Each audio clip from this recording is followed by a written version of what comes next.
Hello दोस्तों। मैं प्रियांशा आप सबका डेफिनेटली पॉजिटिव के यूट्यूब चैनल पे स्वागत करती हूँ। और सबसे पहले मैं अपोलोजाइज करना चाहूँगी कि कुछ समय से माइक्रोफोन का जो इशू है उस वजह से प्रॉपर वॉइस नहीं आ पा रही है। पर आई मेक श्योर कि इस प्रॉब्लम को जल्दी से जल्दी मैं रेक्टिफाई करूँ और प्रॉपर वॉइस में वीडियो को रिकॉर्ड करूँ। पर आज हम जो टॉपिक डिस्कस करने वाले हैं वो काफ़ी इम्पोर्टेंट है, यानी एंटी डिफेक्शन लॉ और 10th शेड्यूल। ये इसीलिए इम्पोर्टेंट है क्योंकि ये यूपीएससी के प्रीलिम्स और आरएएस प्रीलिम्स दोनों ही एग्जाम में लगभग रिपीट होता ही होता है। 1 से 2 साल में आपको ये देखने को मिल ही जाएगा। मैंने 2 PYQs को भी लिया है इसे डिस्कस करने के हिसाब से, और मेंस के पॉइंट ऑफ व्यू से भी ये इम्पोर्टेंट है। तो लेट्स गेट स्टार्टेड। सबसे पहले हम अगर देखें कि ये एंटी डिफेक्शन लॉ है, इसमें जो अमेंडमेंट हुए थे वो हुआ था अपना 52nd कॉन्स्टिट्यूशनल अमेंडमेंट एक्ट 1985 में। और अगर हम इसका नॉर्मल अगर मीनिंग देखें तो इसका ये मतलब होता है, इसका मेन पर्पस ये है कि to curb political defection and ensure stability of elected governments.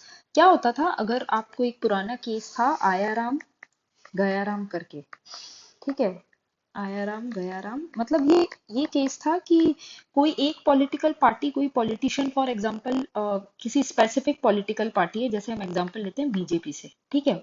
और अगर वो इस पार्टी से इलेक्ट होके एमपी या एमएलए बन गया। हम अभी इलेक्टेड एमपी एमएलए की बात कर रहे हैं, इसमें नॉमिनेटेड और जो इंडिपेंडेंट मेंबर्स है एमपी एमएलएज, उनके लिए कुछ अलग प्रोविजन है, उनको भी हम देखेंगे।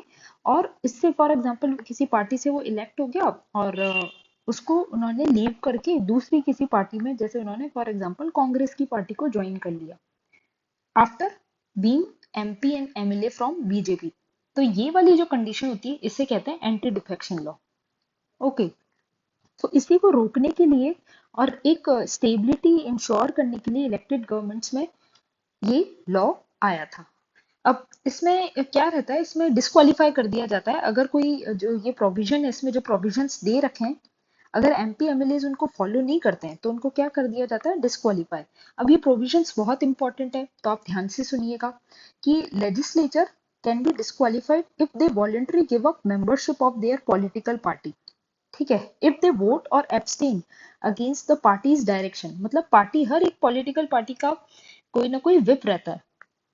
विप क्या होता है, ये बेसिकली हम मान सकते हैं कि मतलब पॉलिटिकल पार्टी कोई भी होगी, जैसे बीजेपी हो गई उनका कोई विप होगा, या कोई कांग्रेस पार्टी हो गई, या और कोई भी पार्टी हुई, उनके क्या रहते हैं, हर पार्टी में एक विप होता है जो डायरेक्ट करता है जो भी इलेक्टेड एमपी और एमएलए हैं उस स्पेसिफिक पॉलिटिकल पार्टी से, उनको कि उनको किस तरीके से एक्ट करना है।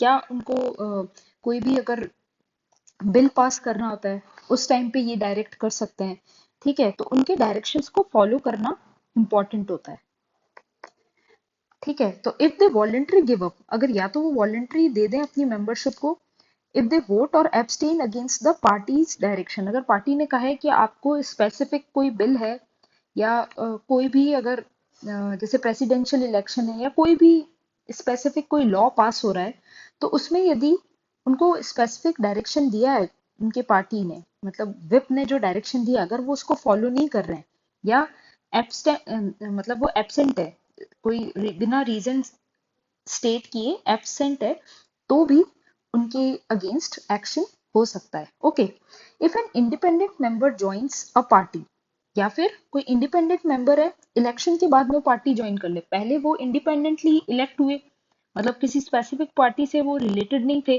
और इंडिपेंडेंटली इलेक्ट हुए, उसके बाद में अगर वो कोई इलेक्शन को ज्वाइन कर लें, मतलब किसी स्पेसिफिक पार्टी को ज्वाइन कर लें, ठीक है, तो उनके अगेंस्ट भी डिफेक्शन पास हो सकता है। या फिर कोई नॉमिनेटेड मेंबर है, नॉमिनेटेड मेंबर्स कौन होते हैं कि एक तो जैसे राष्ट्रपति है, जो हमारे प्रेसिडेंट है ना, अ, वो अगर राष्ट्रपति या जो प्रेसिडेंट है, वो जो राज्यसभा है उसमें 12 मेंबर्स को नॉमिनेट करते हैं, तो वो एक नॉमिनेटेड मेंबर्स हो गए।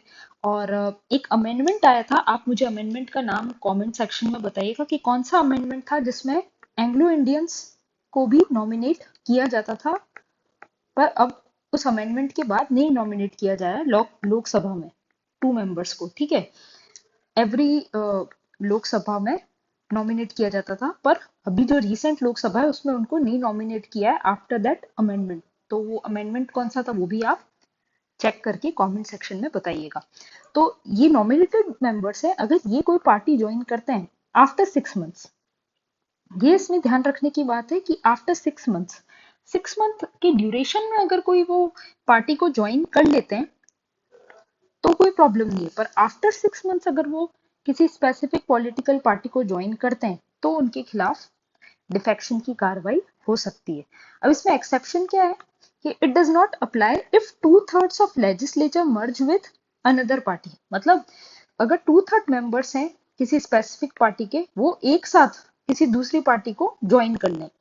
Also an exception for splits by 1/3 member. Earlier क्या था, पहले 1/3 मेंबर्स ही अगर अपनी करंट पार्टी को छोड़ के दूसरी पार्टी को ज्वाइन कर लें तो कोई प्रॉब्लम नहीं होती थी, पर उसको चेंज करके 2/3 कर दिया। कब? 91st अमेंडमेंट एक्ट के 2003 में जो आया था उसके बाद इसको 2/3 कर दिया। फिर अथॉरिटी कौन डिसाइड करती है? स्पीकर या चेयरमैन डिसाइड करते हैं, और उन्हीं की फाइनल अथॉरिटी होती है अंडर 10th शेड्यूल। ये भी ध्यान रखने की बात है कि स्पीकर और चेयरमैन ऑफ द हाउस वो डिसाइड करते हैं। No judicial review initially. Initially इसमें कोई जुडिशियल रिव्यू का प्रोविजन नहीं था, पर क्योतो होलोहन केस जो था 1992 का, उसके बाद सुप्रीम कोर्ट ने कहा कि it is subjected to judicial review, क्योंकि जुडिशियल रिव्यू क्या है? Basic structure of constitution. तो ये तो इम्पोर्टेंट है ही है। ओके। और रोल ऑफ पॉलिटिकल पार्टी क्या है? The term political party is explicitly used. इससे पहले कहीं पे भी कॉन्स्टिट्यूशन में, ओरिजिनल जो कॉन्स्टिट्यूशन है उसमें पॉलिटिकल पार्टी जैसे कोई टर्म पहले यूज नहीं हुआ है। ओरिजिनल कॉन्स्टिट्यूशन में नो पॉलिटिकल पार्टी टर्म, ठीक है। पर after 10th schedule political party is explicitly used multiple times in 10th schedule. This confirms the presence in the constitution. फिर लैंडमार्क केस क्या है? क्योतो होलोहन वर्सेस, ये जो case है हमारा 1992 का, इसको भी अगर हम देखें कि speakers decision under 10th schedule is immune from judicial review. पहले ये था कि स्पीकर जो भी डिसीजन देता है वो फाइनल है, उसमें कोई जुडिशियल रिव्यू नहीं हो सकता, मतलब वो एकदम इम्यून था। पर सुप्रीम कोर्ट ने क्या अपहेल्ड किया कि वैलिडिटी ऑफ 10th शेड्यूल, मतलब 10th शेड्यूल में जो स्पीकर का डिसीजन है वो फाइनल है, but rule that speakers decisions are subjected to judicial review। मतलब judicial review is important because it is the part of basic structure। it balance legislative supremacy with judicial checks, क्योंकि judiciary ultimately क्या करती है? जो भी legislature के मतलब अगर कोई ऐसा प्रोविजन आता है जो कॉन्स्टिट्यूशन को हार्म करे तो जुडिशरी उस टाइम एक्ट, मतलब जुडिशरी उस टाइम पे उन प्रोविजंस को रॉन्ग प्रूफ कर सकता है थ्रू जुडिशियल रिव्यू। अब हम समराइज करें इसको, तो कौन कौन से केसेस में एप्लीकेबल है? Voluntary give up party membership, ठीक है। MP MLA elected on party ticket, applicable to whom? MP and MLA elected on party ticket voting against party whip। MP MLA on party ticket मतलब अगर वो party whip के against vote करे, voluntary अपनी membership दे दें, ठीक है। And joining a political party after winning as independent, कोई भी independent MP MLA political party join कर ले, और आफ्टर 6 मंथ नॉमिनेटेड MPs और MLA हैं वो पॉलिटिकल पार्टी ज्वाइन कर लें। अब इसमें इशू क्या है? Delays and bias by speaker. इसमें ये इश्यूज, अब इसमें स्पीकर का क्योंकि डिले और बायस, क्योंकि स्पीकर जनरली क्या होता है, जो भी मेजोरिटी पॉलिटिकल पार्टी है उन्हीं का ही जनरली स्पीकर रहता है, तो इसमें डिलेज का भी केसेस सुनने में आते हैं और बायस भी हो सकता है, ठीक है। और इसमें कोई क्लियर रूल नहीं है स्प्लिट और मर्जर में। जैसे मैंने आपको बताया 2/3 मर्जर और स्प्लिट हो सकता है किसी भी पार्टी का, तो इसमें कोई एक क्लियर एक क्लैरिटी नहीं है इसमें रूल्स में और गाइडलाइंस में। और ये क्या कहीं ना कहीं लेजिस्लेटिव डिबेट को भी वीकन करती है by forcing MP and MLAs to blindly follow party lines. क्योंकि क्या होता है, हो सकता है कि कोई एमपी और एमएलए किसी स्पेसिफिक उनका जो ओपिनियन है वो अपने पार्टी का जो ओपिनियन है उससे अलग हो, तो वो अपने ओपिनियन पब्लिकली एक्सप्रेस नहीं कर सकते through because of specific party lines, और जो विप का जो डायरेक्शन है उसके अगेंस्ट वो अपना ओपिनियन एक्सप्रेस नहीं कर पाते हैं। तो इससे कहीं ना कहीं हम कह सकते हैं जो फ्रीडम ऑफ स्पीच है एमपीज और एमएलएस की, वो कहीं ना कहीं रेस्ट्रिक्ट होती हुई दिखती है। Okay, it creates loop holes. Wholesale defection allowed, मतलब इसको होलसेल डिफेक्शन को हम कह सकते हैं, हॉर्स ट्रेडिंग भी इसको कहा जाता है, नॉट रिटेल। मतलब 2/3 मेंबर्स तो इसमें कर सकते हैं डिफेक्ट, पर 1/3 नहीं कर सकते, पर उसमें भी कोई फायदा नहीं है क्योंकि कहीं ना कहीं ये एक डिफेक्शन की टेंडेंसी को तो इंडिकेट करता ही है। तो एक पॉलिटिकल पार्टीज की जो स्टेबिलिटी और इलेक्टोरल स्टेबिलिटी है वो कहीं ना कहीं इस चीज से हार्म होती है, and it encourages horse trading and undermines electoral mandates. अब ये इश्यूज विद लॉ और ये वाली जो चीजें हैं ना, ये मेंस के लिए स्पेसिफिकली इंपॉर्टेंट है कि जैसे डेमोक्रेसी को नेगेटिवली इम्पैक्ट करती है, अकाउंटेबिलिटी उनकी कम करती है एमएलएस की, parliamentary debate and individual conscience है उसको कहीं ना कहीं अफेक्ट करती है, and it erodes stability of government and increases judicial intervention. तो ये हम कह सकते हैं ये वाली जो पॉइंट्स है ये मेंस के लिए इंपॉर्टेंट है। आप मेंस में ये पॉइंट्स डायरेक्टली इनकॉर्पोरेट कर सकते हैं अपने आंसर्स में। और वे फॉरवर्ड क्या होगा, it limits disqualification only to confidence vote. Example budget no confidence motion, ठीक है। ये कह सकते हैं कि डिस्क्वालिफिकेशन को लिमिट किया जा सकता है कोई जो मेजोरिटी जैसे प्रोविजन है उनमें ही, मतलब हर एक, जिससे क्या होगी, एक फ्रीडम ऑफ स्पीच है वो रेस्ट्रिक्ट नहीं होती और वो भी अपने ओपिनियन फ्रीली एक्सप्रेस कर पाएंगे अगर वो किसी स्पेसिफिक पार्टी लाइन से उनका ओपिनियन मैच नहीं हो रहा हो तब भी। And transfer disqualification authority to president और governor on election commission advice as recommended by NCRWC, ठीक है। Reform to distinguish dissent versus defection. Dissent और डिफेक्शन में फर्क होता है। जैसे डिसेंट यानी अगर वो कोई ओपिनियन से वो उनका ओपिनियन मैच नहीं हो रहा है तो उनको भी, ये जो मैंने अभी ऊपर डिस्कस किया, ओपिनियन अगर उनका अलग है तो वो डिसेंट का उनके पास प्रोविजन होना चाहिए।